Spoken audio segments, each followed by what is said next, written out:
श्री गणेशायन में ऊर्जाओं का खेल में आप सबका स्वागत है। नमस्कार। आज मैं पलाश के बारे में बताने जा रहा हूँ। पलाश वृक्ष जो है, आयुर्वेद में इसका जिक्र किया गया है। वेदों में इसका स्थान एक महत्वपूर्ण स्थान है। वनस्पति विज्ञान में, महौषधियों में इनको भी गिना जाता है। पलाश को टेसु भी कहा जाता है, हिंदी में उसको ढाक भी कहा जाता है, संस्कृत में किंसुक कहा जाता है, अंग्रेजी में फ्लेम ऑफ द फॉरेस्ट कहा जाता है। पलाश को तमिलनाडु में, तमिल भाषा में इसको पारस कहा जाता है, मराठी में पलाश कहा जाता है, तेलुगु में मोदुरा कहा जाता है, गुजराती में खाखरो कहा जाता है। पलाश जो है ब्रह्म वृक्ष के नाम से भी जाना जाता है, पवित्र वृक्ष है। इससे इसके पत्ते, फूल, जड़ सबका उपयोग किया जाता है। यह खास करके जीवाणु नाशक हैं, वायरस नाशक हैं, बैक्टीरिया नाशक हैं और ब्रह्म शक्ति को बढ़ाने वाला है और स्मृति यादाश्त को बढ़ाने वाला है, बुढ़ापा को घटाता है, जवानी को बरकरार रखता है। बहुत से औषधि आयुर्वेद में है, लेकिन मैं इसके बारे में इसलिए चर्चा करने जा रहा हूँ कि ये ज्योतिष के क्षेत्र में भी इसका उपयोग है और यज्ञ के क्षेत्र में भी, जैसे उपनयन संस्कार होता है या कोई यज्ञ होता है या ब्रह्मचारी लोग इसका दंड धारण करते हैं, क्यों धारण करते हैं, इससे क्या लाभ होता है। और उसके बाद से ज्योतिष के क्षेत्र में पलाश जो चंद्रमा को ठीक करने के लिए पलाश घी का लगा करके संविधा में और उसका चंद्रमा के मंत्र से हवन किया जाता है, चंद्रमा अनुकूल होते हैं। और यहाँ बृहस्पति ग्रह भी अनुकूल हो जाते हैं, क्योंकि ये जो है नवम भाव जो है नाभि भाव कहा जाता है और ब्रह्म चक्र से उसका विशेष कनेक्शन है, क्योंकि पलाश जो है वह बृहस्पति को तेज करता है। इसलिए कि बृहस्पति ग्रह का जो देवता, अधिदेवता, पिताधिदेवता हैं, उसमें ब्रह्म भी एक देवता है। तो अतः ब्रह्म चक्र जो है एक्टिव होता है। इसके बारे में आगे चर्चा करूंगा। बीच में अभी इसके बारे में कुछ महत्वपूर्ण बातें बताने जा रहा हूं। अब आप जानिए कि अंतरिक्ष में अनेकों ब्रह्मांड हैं। हम लोग जिस ब्रह्मांड में रहते हैं इसका मालिक सूर्य है। वेद कहता है कि चित्रम देवानाम उदगादनीकम चक्षुर्मित्रा वरुणस्याग्ने आप्राद्यावा पृथिवीन्तरिक्षं सूर्यात्मा जगतास्तुखश्च। इस ब्रह्मांड का आत्मा सूर्य है। सूर्य में 7 प्रमुख रश्मियां हैं, लाल, नारंगी, पीला, हरा, आसमानी, नीला तथा बैगनी, जिसे सप्त अश्व के नाम से जानते हैं। दूसरे शब्दों में सप्तमन घोड़े का प्रतीक है।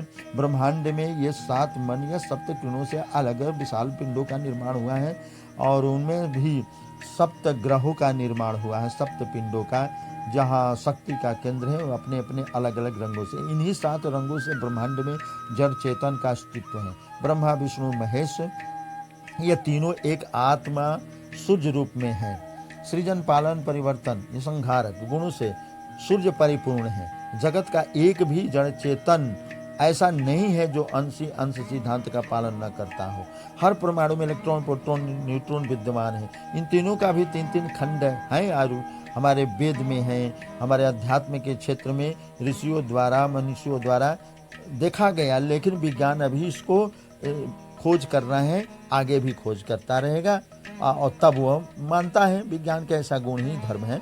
खैर, मुझको पलाश के बारे में जानकारी लेनी है। सृष्टि 7 × 7 के सिद्धांत से चल रही है। इन्हीं में वनस्पतियों को भी 7 भागों में बांटा गया है, परंतु ये भी जान लेना चाहिए कि 2 और भाग हैं, जिससे उपभाग मिलकर के 9 भाग में वनस्पतियां बट चुकी हैं। ब्रह्मांड के आदि छोर जो हैं, जिस ब्रह्मांड में हम रह रहे हैं, तो आदि छोर को राहु कहा जाता है, अंतिम छोर को केतु कहा जाता है। इन दोनों के बीच में 7 ग्रहों का अस्तित्व है, 7 शक्ति केंद्रों का अस्तित्व है। इसी प्रकार हमारे शरीर जो है ब्रह्मांड का रूप में है, उसी इसमें भी हमारे 7 शक्ति केंद्र हैं और 7 ग्रहों का स्थान इसमें विद्यमान है। ऐसे बहुत से ऊर्जा का केंद्र है, लेकिन मुख्य रूप से इन राहु जीवा में, मुंह के अंदर में इसका केंद्र है। पायु स्थान में केतु का नीचे उसका केंद्र है। उन्हीं बीच में, दोनों के बीच में ये 7 शक्ति केंद्र समाहित हैं। अब मैं बता देता हूँ कि रीढ़ के अंतिम छोर पर, वहाँ पर मूलाधार चर्चो पृथ्वी तत्व रहता है। उसके आगे आप जाइएगा तो जनेंद्रियों के ऊपर स्वाधिष्ठान चक्र जो चंद्रमा का तत्व है, जल तत्व माना जाता है। उससे आप आगे जाइए तो नाभि चक्र से ऊपर मणिपुर चक्र है, जहाँ सूर्य तत्व और अग्नि तत्व का केंद्र माना जाता है। यहाँ पर रम बीज हैं और आगे बढ़िए तो दोनों छाती के बीच में अनाहत चक्र का केंद्र जो पीठ के पीछे स्थित है, यंग उसका बीज है और वायु तत्व की प्रधानता है। यहाँ पर आगे बढ़िए तो गले के बीच में हंग आकाश तत्व है और यहाँ प्रकृति है और यहाँ पर ये विशुद्धि चक्र शक्ति केंद्र है। और आगे बढ़िए तो ऊपर दोनों भवों के बीच में अज्ञा चक्र और सिर के बीच में ब्रह्म चक्र, जिसे सहस्त्रार चक्र भी कहा जाता है। अब मैं बता देना चाहता हूँ कि ब्रह्म चक्र जो है और पलाश पेड़ से क्या संबंध है। बस इतने हमको लेना है। ब्रह्म और चक्रों के बारे में अगले वीडियो में मैं चर्चा कर लूँगा। अब ब्रह्म चक्र जो है वह कई तरीकों से ऋषियों महर्षियों और वेदों शास्त्रों में पुराणों में जिक्र किया गया है कि ब्रह्म चक्र एक्टिव करने का कई तौर तरीका है। तो उन तरीकों में से एक औषधि पान का तरीका जो है, इसमें कम त्रुटि होने की संभावना होती है।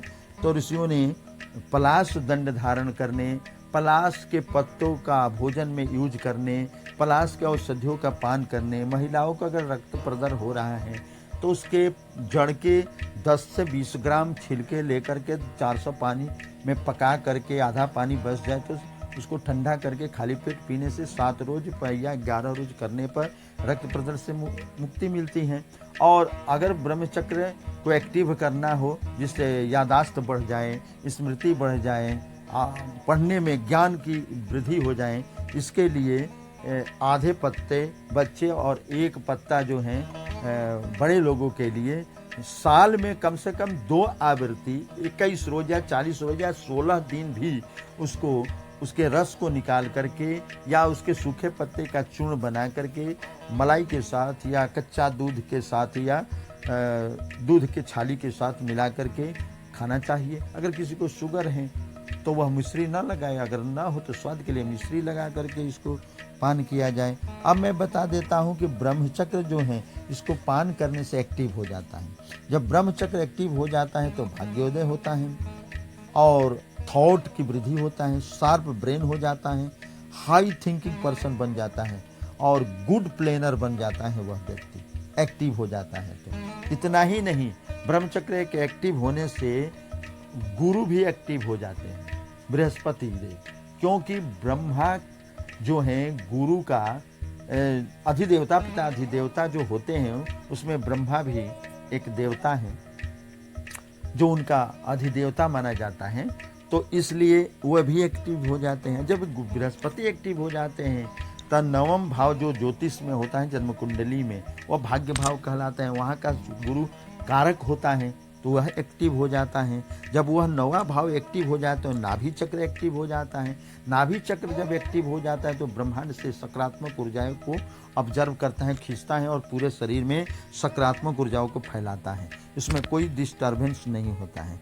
और यहाँ तक कि भी यहाँ जो पेंक्रियाज है हमारा और जो मणिपुर चक्र है वो भी सक्रिय हो जाता है, संतुलन अवस्था में हो जाता है।